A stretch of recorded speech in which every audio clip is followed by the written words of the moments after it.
Yo, what's going on, your boy Ghost here, and today I'm bringing you guys another comparison video between the Krig and Fara. And I wanted to make this comparison because with all these recent changes to the AR, specifically I guess the changes that happened earlier in the week or slash today, I wanted to see how the Krig matched up with what is arguably the best AR in the game.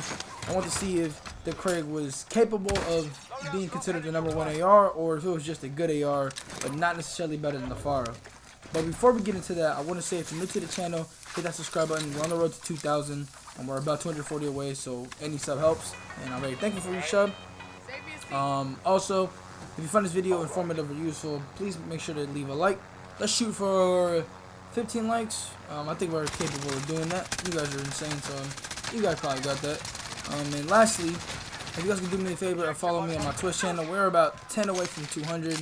So, I just want to hit that real quick. That'd be very, very amazing. But, yeah, man, with that being said, let's get into the comparison. And then we have the recoil pattern for the Krig, which, as you can see, isn't too crazy. A very simple recoil pattern. And when you put on your attachment, you have a low recoil weapon. And that low recoil aspect is one of the things that makes this gun really good. It makes it a great candidate for being one of the best ARs in the game. And I enjoy using it. When it first came out, back when the integration occurred, I predicted that this one was going to be sort of like a growl, or at least just be, what's it called, a contender for the best AR in the game.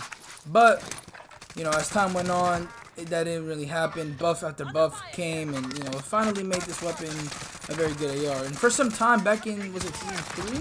This weapon had its time to shine, but to be honest, I think it's been kind of left in the shadows because I don't think it truly ever had a meta. Like, even when it first got buffed back in season 3, it was a good weapon, but people were still rocking with the AMAX, and the AMAX dominated up until recently, until it finally got nerfed again, making the Fara the top AR, and the Krig just kind of always stayed in the shadows. But I figured now with the Fara getting nerfed, maybe the Krig was gonna be able to overtake it. And I gotta be honest,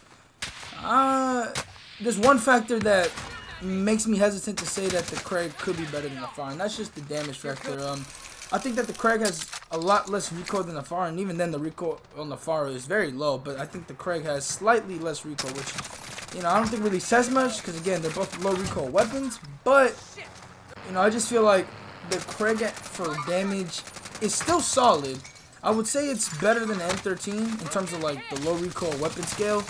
I guess the low recoil weapon damage scale, because we have the M13, which is a laser, but it's weak. You have the RAM, which could be considered a laser, but it's also sort of weak. But the Krig is a more powerful low recoil weapon. However, it still lacks damage, and when it comes to medium to far range, I feel like it's 1 or 2 bullets weaker than the Fara. I find myself leaving some people really weak, and I know if I had the Fara, I'm more than likely getting that down. But to some, 1 or 2 bullet difference isn't all that big of a deal. In my opinion, I think it is a big of a deal, considering some situations that I put myself into, or considering the engagements that I get into, where like if I could just get that one person down, it opens up like a whole lot of opportunities for me when I'm fighting a team.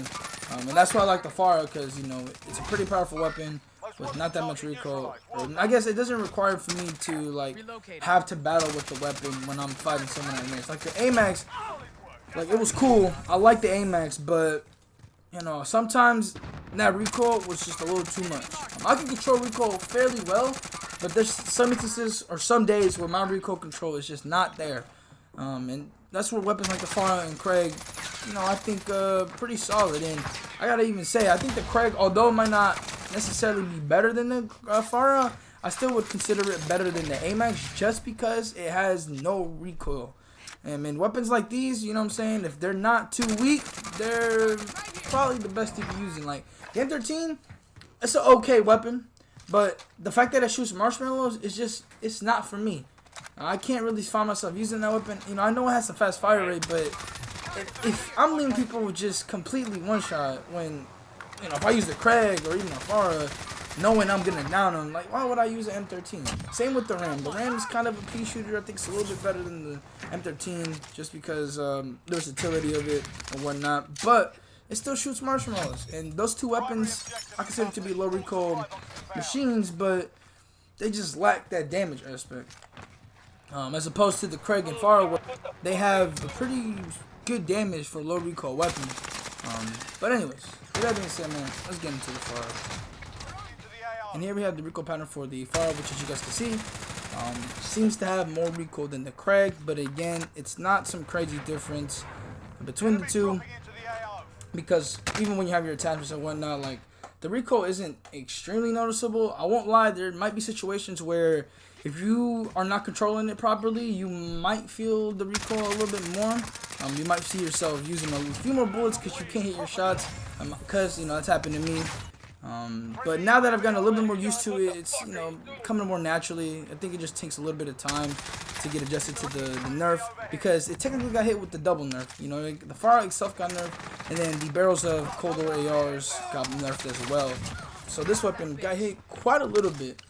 And it's crazy because in my last video of the XM4 and Fara, I mentioned that the XM4 also technically got a nerf due to me using a task force on the XM4. But today, on me recording this video, which is Friday, they ended up re-releasing the patch that came out earlier in the week. But this time they added a buff to the XM4's recoil, which, to be honest, I'm not sure how I feel about that, because, you know, it makes my video kind of like, kind of relevant. But happy because XM4 I don't think deserved the nerfs, and so I'm hoping that this makes it to what it once was. And if that's the case, you know, I might have to experiment with it again, because I believe that weapon was a top 3 AR, because the damage was godly, and it again also didn't have any recoil, which is kind of crazy because the Cold War ARs, you know, they seem to be having a pattern where the recoil is non-existent. I don't know what it is, but most of those weapons don't have recoil, and it's kind of insane. Very scary if you think about it. But I don't know. I don't know how the XM4 stands right now. I wouldn't say it's better than the Krig, because I don't know how the current XM4 is, so I can't even make a proper judgment. Because right now, like, if the XM4 recoil isn't that crazy and it's back to what it was before anything got touched, then I would say it's probably the number 2 AR, because I think the damage on that gun is definitely a lot better than the Krig, or at least the fact that I can use the XM4 at close and medium range just alone makes it better than the Krig. I just like versatility in weapons. I'm not saying that I completely want ARs to gun things like SMGs at close range, but if I'm able to compete with an SMG at close range when I get caught in the bad situation, I'm perfectly content with that. You know, I'm not opposed to that.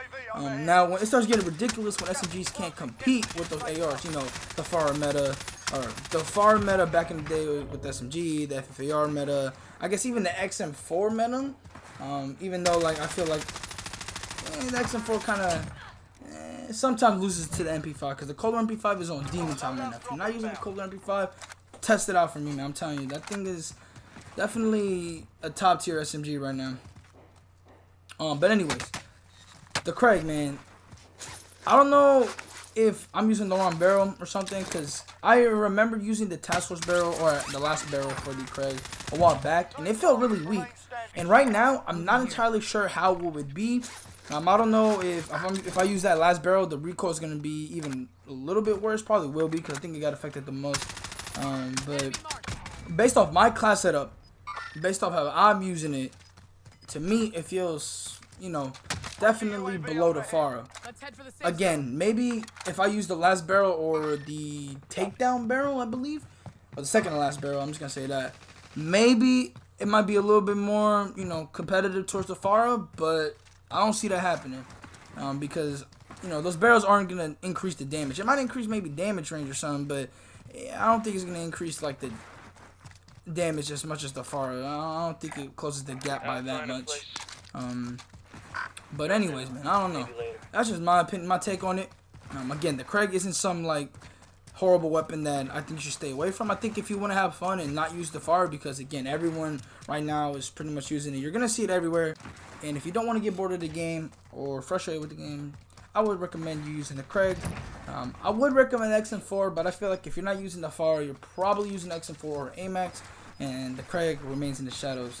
And I know that some of the things that I said about the Krig might be a little too harsh for you. Maybe you might think that the gun isn't that good, but trust me, I vouch for it. The weapon is very solid. A very good substitute for the Fara. And I'm glad I got to use it, because it allowed for me to spice up my Warzone experience, which always drastically needs some spicing it up, because I get bored of the game, I would say, pretty often, and being able to make videos on different types of weapons definitely makes my enjoyment of the game last a little bit longer. But yeah, man, with that being said, that's the end of the video. Let me know what you guys think about the Krig in its current state. Where do you rank it in your own personal rankings of ARs or just guns in general? And I'll talk to you guys later. I'm out. Peace.